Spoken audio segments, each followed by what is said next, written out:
పోతే పని అవుతుంది, ఎందుకు కాదు? తెచ్చుకోమని చెప్పి పిల్లవాడిని నామం.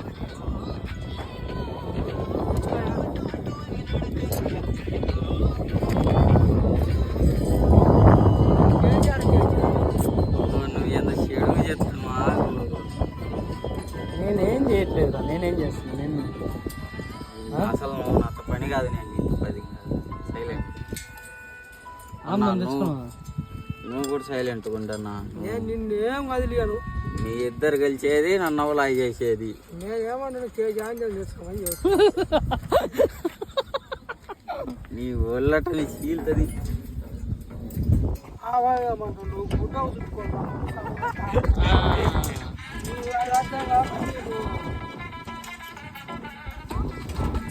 సరేలే, యూట్యూబ్లో పోతే పని అవుతుంది, ఎందుకు కాదు? తెచ్చుకోమని చెప్పి పిల్లవాడిని నామం.